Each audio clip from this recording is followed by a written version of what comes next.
Okay, so footnotes from the last page. 22:1. God, the Word, tested Abraham. 22:2. The Word is the Son of God, and by calling Isaac Abraham's beloved son, he is teaching Abraham concerning his eternal birth from God the Father, for he is the only begotten from the Father.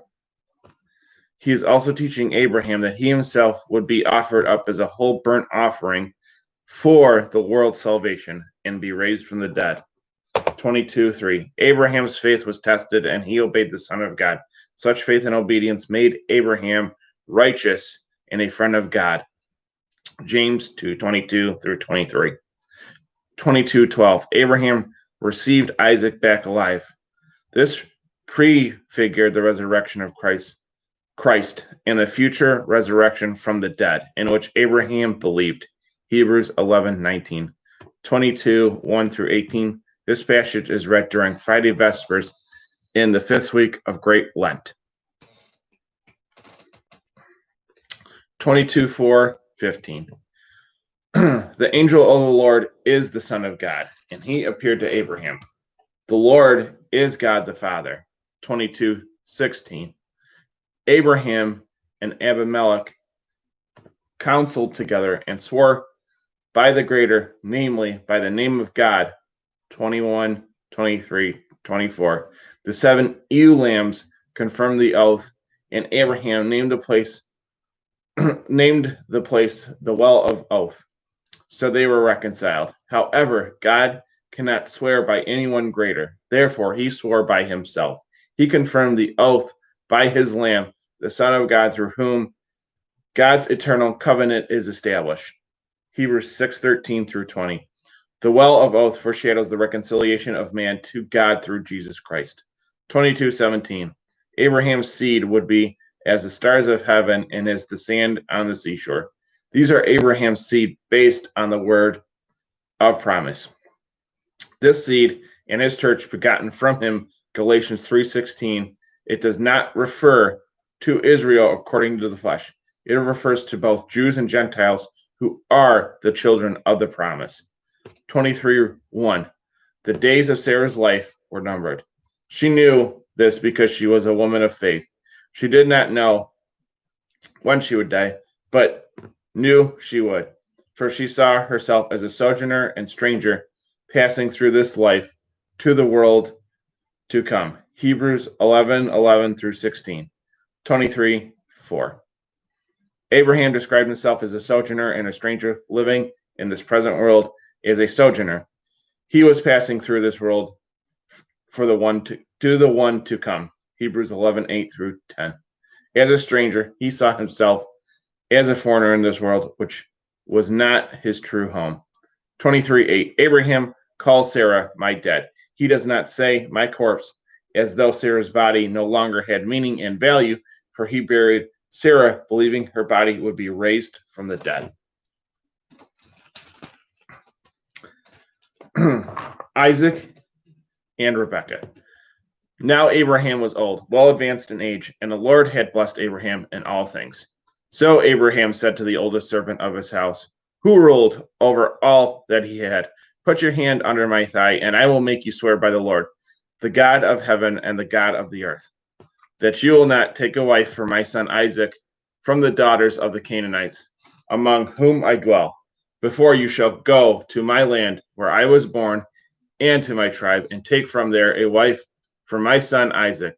And the servant said to him, perhaps the woman will not be willing to follow me back, will not be willing to follow me to this land. Must I then take your son back to the land you came from? But Abraham said to him, beware that you do not take my son back there. The Lord, the God of heaven and the God of the earth, who took me from my father's house and from the land where I was born, and who spoke to me and swore to me, saying, to you and your seed I give this land. He will send his angel before you, and you shall take a wife for my son from there. And if the woman is not willing to follow you, then you will be released from this oath. Only do not take my son back there. So the servant put his hand under the thigh of Abraham, his Lord, and swore to him concerning this matter. Then the servant took 10 of his Lord's camels and some of all his goods and departed. And he went to Mesopotamia, to the city of Nahor. And he made his camels kneel down outside the city by a well of water at evening time, the time when women go out to draw water. Then he said, O Lord, the God of my Lord Abraham, give me success this day, and show mercy to my Lord Abraham. Behold, here I stand by the well of water, and the daughters of the men of the city are coming out to draw water. Now let it be that the virgin to whom I say, let down your pitcher that I may drink, and she says, drink, and I will also give your camels a drink. Let her be the one you appointed for your servant Isaac. Hold on a minute.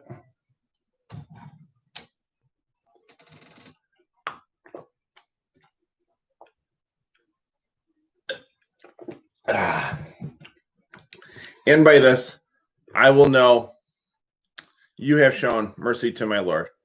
Thus it happened, before he finished speaking, that, behold, Rebekah, the daughter of Bethuel, son of Milcah, the wife of Nahor, Abraham's brother, came out with her pitcher on her shoulder. Now the virgin was very beautiful to behold, and she was a virgin, for no man had known her. She went down to the well, filled her pitcher, and came up. Then the servant ran to meet her and said, let me drink a little water from your pitcher. So she said, drink, my lord. Then she quickly let her pitcher down on her hand and gave him a drink. When she finished giving him a drink, she said, I will also draw water for your camels until they finish drinking. Thus, she quickly emptied her pitcher into the trough, ran back to the well to draw water, and drew for all his camels. And the man, wondering at her, remained silent, so as to know whether the Lord had made his journey prosperous or not. So it was, when the camels finished drinking, the man took golden earrings, each a drachma in weight, and 2 bracelets for her wrist, 10 pieces of gold in their weight, and said, whose daughter are you? Tell me, is there room in your father's house for us to lodge?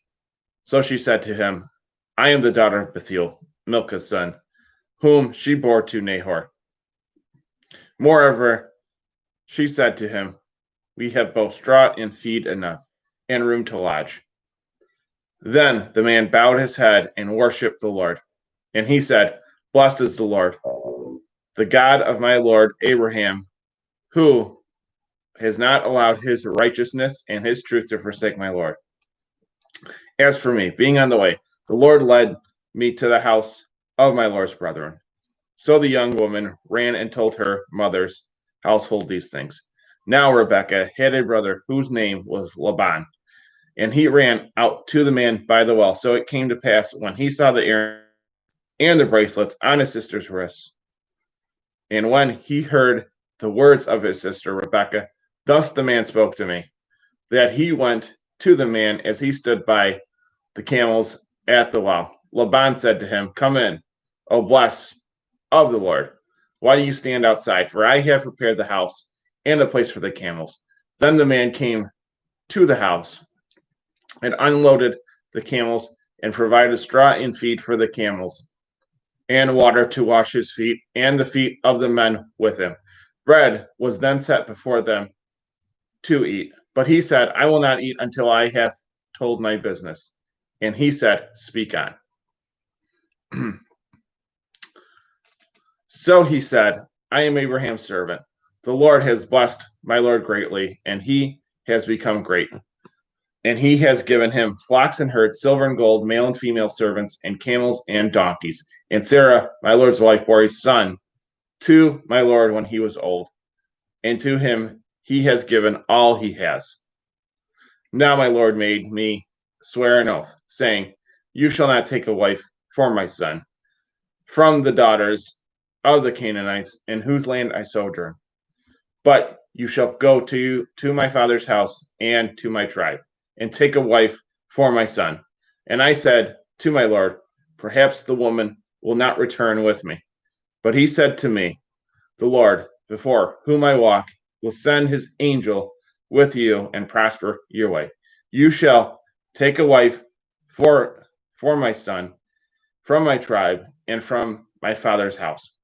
You will be clear from this oath when you arrive at my tribe, for if they will not give her to you, then you will be released from my oath. So I came to the well today and said, O Lord, the God of my Lord Abraham, if you will now prosper the way I go, behold, I stand by the well of water, and if you shall come to pass that when the daughters of men come to draw water, and the virgin whom I will say, give me a little water from your pitcher to drink, and she says to me, drink, and I will draw for your camels also. Let her be the woman whom the Lord has appointed for his own servant Isaac. And this I will know you have dealt mercifully with my Lord Abraham. But before I finished speaking in my mind, there was Rebekah coming out with her pitcher on her shoulder. And she went down to the well and drew water. And I said to her, let me drink. And she made haste and let her pitcher down from her shoulder and said, drink, and I will also give your camels a drink. So I drank, and she gave the camels a drink also. Then I asked her and said, whose daughter are you? And she said, the daughter of Bethuel, Nahor's son, whom Michal bore to him. So I put the earrings on her and the bracelets on her wrists.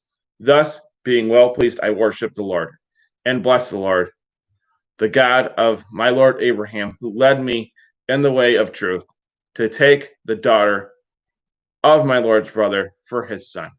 Now, if you will deal mercifully and justly with my Lord, tell me. But if not, tell me that I may turn to the right hand or to the left. Then Laban and Bethuel answered and said, the command comes from the Lord. We cannot speak to you either good or bad. Here's Rebekah before you. Take her and go, and let her be your Lord's son's wife, as the Lord has spoken. And it came to pass, when Abraham's servant heard their words, that he bowed to the earth and worshipped the Lord. Then the servant brought out jewelry of silver and gold and clothing, and gave them to Rebekah. He also gave gifts to her brother and her mother. And he and men with him ate and drank and stayed all night. Then they arose early in the morning, but he said, send me away to my Lord. But her brother and her mother said, let the virgin remain with us about 10 days. After that she may go. And he said to them, do not hinder me, since the Lord has prospered my way. Send me away that I may go to my Lord. So they said, we will call the young woman and ask her personally. Then they called Rebekah and said to her, will you go with this man? She said, I will go. Thus they sent away Rebekah, their sister, and her goods, and Abraham's servant and those with him. They blessed Rebekah, their sister, and said to her, our sister, may you become the mother of thousands of myriads, and may your seed possess the gates of their enemies. Then Rebekah and her maids arose and rode on the camels and went with the man. So the servant took Rebekah and departed. Now Isaac came through the desert as well of the vision, and he dwelt in the south. Isaac then went out to meditate in the field in the evening, and he lifted his eyes and saw camels coming. Then Rebekah lifted her eyes, and when she saw Isaac, she dismounted from her camel, for she said she had said to the servant, who is that man walking in the field to meet us? The servant said, it is my Lord. So she took a veil and covered herself. Now the servant told Isaac all the things he had done. Thus Isaac brought Rebekah into his mother Sarah's tent, and he took her, and she became his wife. So he loved her, and was comforted concerning Sarah his mother. Some footnotes from the previous page. 23:19. Abraham buried Sarah, his wife. He buried a person, for a person consists of both body and soul. It requires both natures to be a person, and at death, one does not cease to be a person. Therefore, Sarah's dead body was her dead body. It was part of her person, awaiting the resurrection from the dead. In the resurrection, her soul would be reunited with her body, which would then become immortal. 24:3. Abraham believed in one God, for him he called the Lord, the God of heaven, the God of earth. This Lord is God the Father, as the Creed says, I believe in one God, the Father Almighty, maker of heaven and earth. 24:7. The Lord's angel is the Son of God. The word angel also means messenger. In this meaning, it is also akin to the term word. The Son of God is called both angel and word, for he alone reveals the Father. Both names emphasize that the Son is the will of God the Father. Thus God spoke to Abraham through his will and told him to leave his father's house for the land of promise. The words, he will send his angel before you, were prophesied by Abraham to his servant. He spoke these words by the Holy Spirit, as the Creed says, I believe in the Holy Spirit who spoke by the prophets. 24:8. Neither the Lord nor Abraham would enforce the woman to follow Abraham's servant to become Isaac's wife. Both honored free will. 24:12. Abraham's servant also embraced Abraham's faith. He too was a child of God according to the word of promise. He also knew the mercy of God. 24:14. The Lord appointed Rebekah to be Isaac's wife.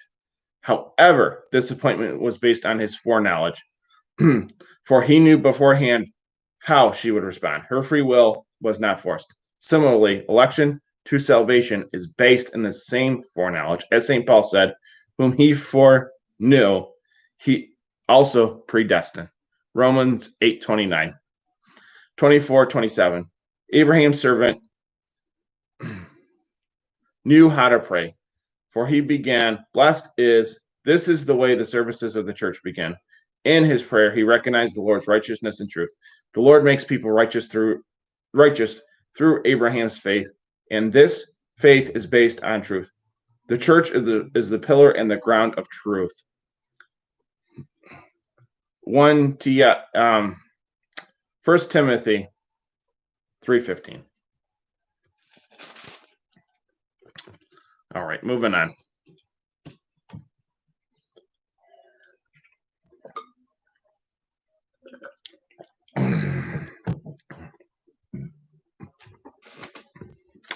Abraham and Keturah. Now Abraham again took a wife, and her name was Keturah. So she bore him Zimrah, Jokshan, Midian, Ishbak, and Shua.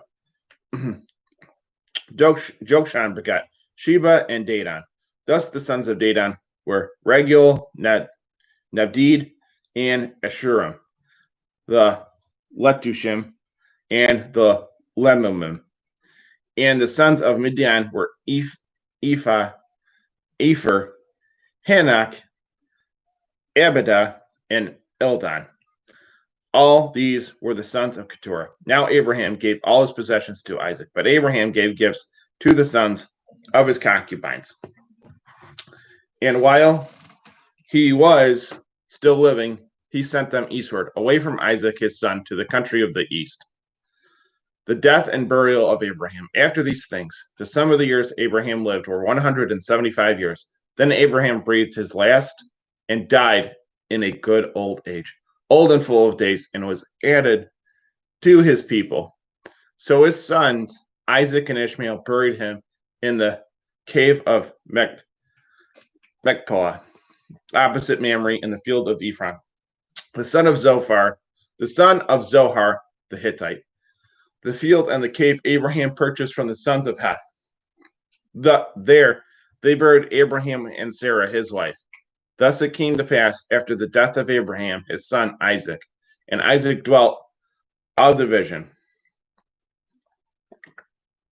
The genealogy of Ishmael and Isaac. Now, this is the genealogy of Ishmael, Abraham's son, whom Hagar, Sarah's maidservant, bore to Abraham. There were the names of Ishmael's sons, by their names according to their families. Ishmael's firstborn, Nebajoth, then Kedar, Adbeel, Mibsam, Mishma, Duma, Massa, Hadar, Tema, Jatur, Naphish, Napish, and Kedema. These were the sons of Ishmael, and these were their names, by their towns and their settlements, 12 princes according to their nations.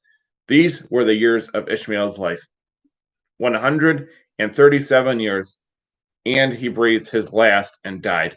And he was added to his people. He dwelt opposite Egypt from Havilah, as far as Shur, as you go towards Assyria, and dwelt separate from all his brothers. Now, this is the genealogy of Isaac, Abraham's son. Abraham begot Isaac. Isaac was 40 years old when he took Rebekah as his wife, the daughter of Bethuel, the Syrian of Mesopotamia, and the sister of Laban the Syrian. Now Isaac pleaded with the Lord for his wife, because she was barren, and God granted his plea, and Rebekah, his wife, conceived. But the children struggled together within her, and she said, "If all is well, why am I like this?" So she went to inquire of the Lord, and the Lord said, "Two nations are in your womb, and two people shall be separated from your body. One shall be stronger than the other, and the older shall serve the younger." Thus, when her days were fulfilled to give birth, indeed, there were twins in her womb. Now the firstborn came out red. He was like a hairy garment all over. So she named him Esau, after his brother came out, and his hand took hold of Esau's heel. So she called his name Jacob. Isaac was 60 years old when Rebekah bore them. Esau sells his birthright. So the boys grew. Now Esau was a skillful hunter, a man of the field, but Jacob was a simple man, dwelling in tents. Now Isaac loved Esau because he ate his venison, but Rebekah loved Jacob. Then Jacob cooked a stew, and Esau came in from the field and was weary. So Esau said to Jacob, "Let me taste this red stew, for I am exhausted." Therefore his name was called Edom. But Jacob said to Esau, "Sell me your birthright today." Esau replied, "Look, I am about to die. What good then is this birthright to me?" Then Jacob said, "Swear to me today." So he swore to him and sold his birthright to Jacob. I'll read some footnotes from the last page. 24:58. Rebekah went with Abraham's servant of her own free will. She did her will to the Lord's will. 24:62 and 63. At the well of the vision, the Son of God appeared to Hagar. 16:7 through 14. Isaac was meditating on this vision. 25:1 through 4. The children of God are not Abraham's children, according to the flesh. If this were so, the 6 children of Abraham by Keturah would be children of God. So also would be the Jews, the Ishmaelites, and the Edomites by the right of birth. For the Jews came from Jacob, whose name was changed to Israel. The Ishmaelites sprang from Hagar, Abraham's concubine. The Edomites were the offspring of Esau, Jacob's twin brother. But the children of God are any and all who embrace the faith of Abraham through the word of promise. 25:5 through 7. Abraham sent all children of Keturah from Isaac, who was born according to the word of promise. He sent them away to emphasize that the children of God are born according to his word. 25:7 and 8. Abraham died in a good old age, old and full of days. That is, he died full of faith, blessing from God, and blessing from God. He was added to his people, that is, to the children of God. These children are awaiting the resurrection from the dead, and the life of the world to come. In the creed. 25:11. Isaac dwelt at the well of the vision, where the Son God appeared to Hagar. 16:7 through 14. He knew the Son of God. 25:19. Christ came through the genealogy of Isaac. Matthew 1:2.